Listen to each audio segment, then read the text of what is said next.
Good morning, folks. Hope you're all good today. Bloody weather, eh? That's what we're talking about. I'm going to drive straight away now, or in a minute, and go get my parcel. So that's out the way and finished. And then after that, go have an explore. Go find some winter pictures, maybe.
There you go, folks. Easy as that.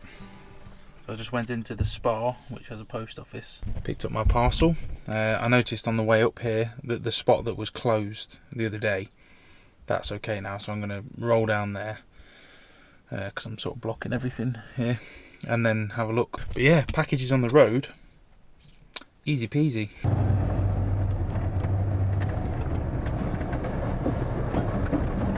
There you go. That'll do for a bit. I can edit my video here as well. There it is.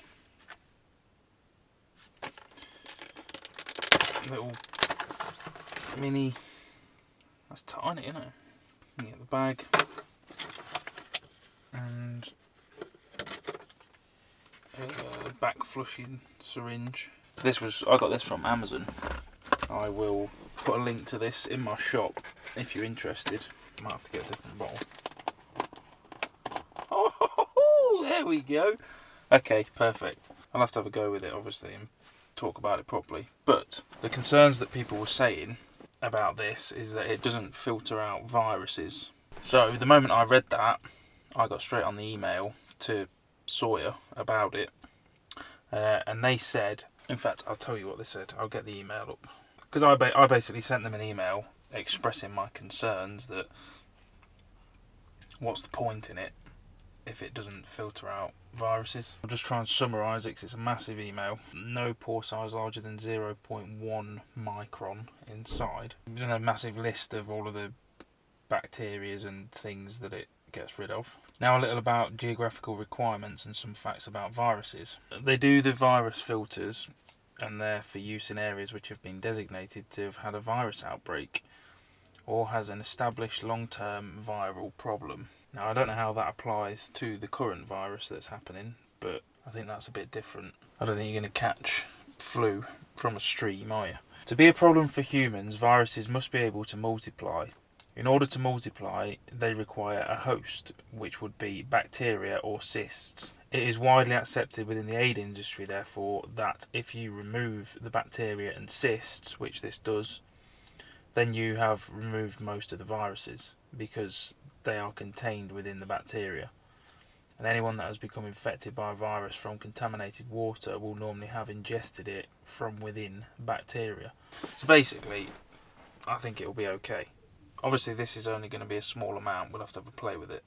But people use these all over the world, drink straight out of streams and stuff, and they're absolutely fine. And the reason I got this, rather than setting up a system in here with like a 3-stage whatever, the reason I went for this is because I will never use all of this. This goes to either 100,000 litres or 100,000 gallons. I'm not entirely sure. But either way, that's a lot of water. You're never going to do that in your lifetime. So that's why I wanted this as a sort of permanent thing to have that I know I've always got. I do want to get a bigger system for filling the tanks. I've been looking at those Lifesaver jerry cans. Right, so it's 12 o'clock. I'm going to get yesterday's video pieced together now. And hopefully we'll still have some day left to go explore a bit more. Right, video is on the export. Got that done pretty quick. It's 2:15. Not sure what the plan is yet. I might just drive to that Glen Shee ski place, you know, because there's definitely going to be snow there. Yeah, they've got a huge parking area there. Views look mega. Apparently at this ski resort they even have electric hookup for £5 a night. Not that I'm going to use it, but if anyone's interested. But yeah, go see another ski resort, and that's about as far as the plan goes. Pretty sure that's on fire over there. It's interesting.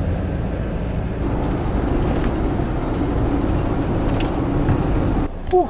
Right folks, just trying to get into the habit of whenever I see some firewood, loads of down stuff, just trying to make the effort to grab it.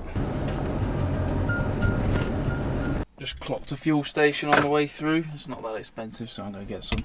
Back up to a full tank of juice, 30 quid worth.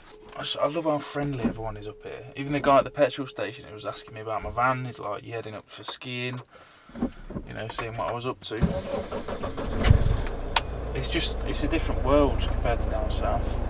So there we go. So far we've done 622 miles, trying to break any records. Last time I was up here, did about 1,000 miles in like 4 days. It's alright if you've got an unlimited supply of fuel and energy, but I don't have either of them. Onwards, back up to the mountains we go. I see snow, it's a good sign. If this view alone don't make you want to come to Scotland, then I don't know what will.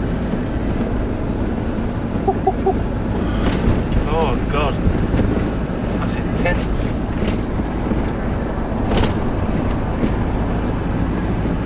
Right, I've just pulled over because I'm going to send the drone up. I think there's one hell of an aerial photo to be taken in this valley, because the river winds through and the road runs along next to it. I think it'll look pretty bloody awesome. So if you're interested, the drone itself is a Mavic 2 Pro, and it actually, which kind of blew my mind, it shoots proper raw photos. So when you get them into the computer, you can, you know, edit them properly.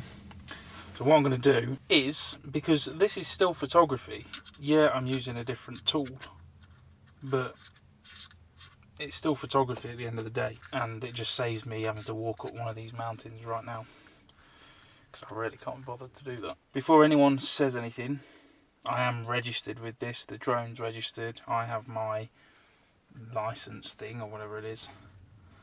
It's all bought and paid for and done properly. So I'm going to send it up and then we'll switch to drone cam. Take off. There it is. So you can now see what I can see through the drone, but you can also hear me through that camera. See? Being clever, ain't I? Right, so let's get her up. Let's see what we're dealing with. See, already, look at the twist in that road. Now let's see which way looks better. I think I'm going to need to go back quite a bit. It's pretty goddamn impressive, isn't it? There we go, look at that. Oh, that's a proper view there. Yeah, see, I knew it was going to be cool. Alright, so I'm at the height limit now, so I don't want to be going any higher than that. Just going to focus it. I think that's a pretty damn good picture right there, so I'm going to take that to start with. Very happy with that. You can just see my van in the corner as well, just for added scale. Just going to take another one just to be safe. What I'm going to do, so there's no power lines around, so I'm going to pull it down nice and low so we get sort of around the river height.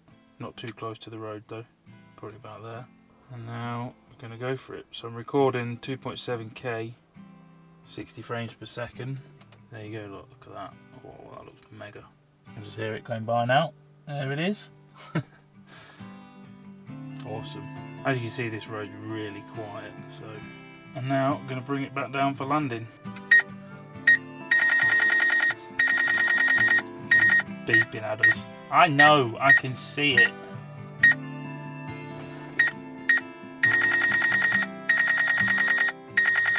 Calm yourself down, woman. And down. There we go. Easy.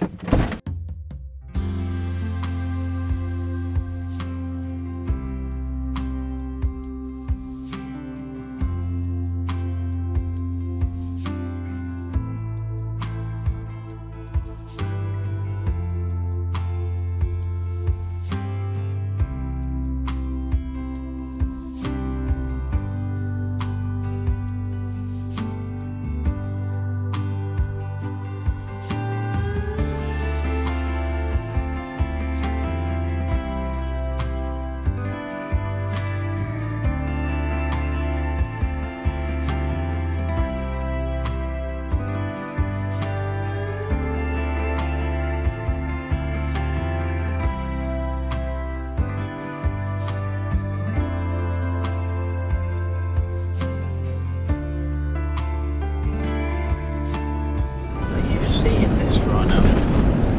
This is mental.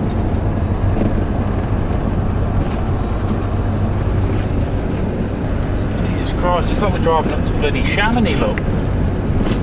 Coming up the auto route. Look at it! Just a wall of snow. Oh my god, this is epic. This is just what?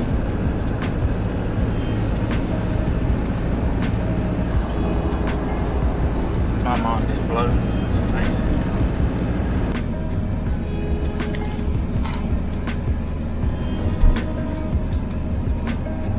Oh, I see ski lifts up there.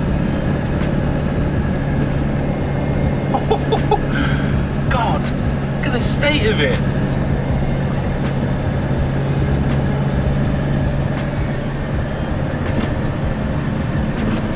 This place looks awesome.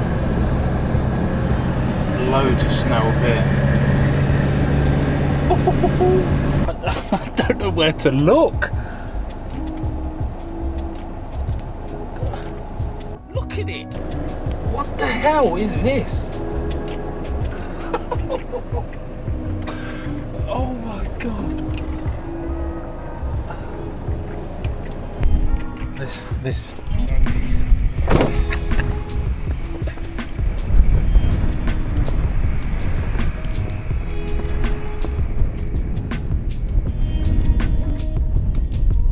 I don't even know if I'm parked anywhere. I'm just there.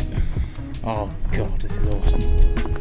Right, well, I think considering the fact that I've decided to park on the North Pole, it's probably as good a time as any to get the log burner going. Do some wood chopping first. In the van, of course. I've got this system down to a T now, look. Just take up the rug. I can sit here and chop my wood up and then sweep the floor.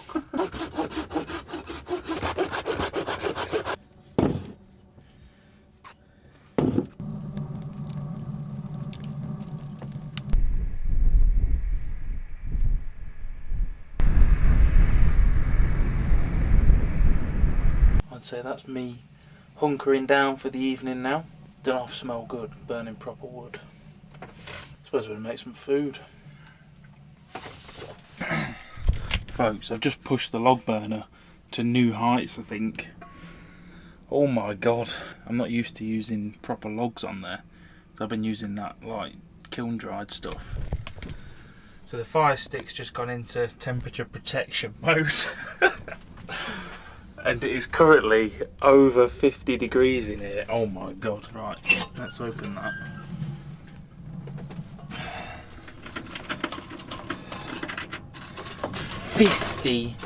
Oh my god, it's like a sauna. Soon call it down there, you watch. Open this. Oh, there we go. Oh, lesson learnt on that one, I think. Don't put too many logs on at once. That's all that's in there, look. 50 degrees Celsius. That's mental, that is. Oh, there we go. Panic over. Calming down a bit now. It's just because when I lock the door, it obviously cuts off the airflow and the heat in there just goes crazy. Look at that now. Just those embers made it 50 degrees. Obviously you can't see anything at all, which is fantastic. There's definitely some weather rolling through here. Definitely cold.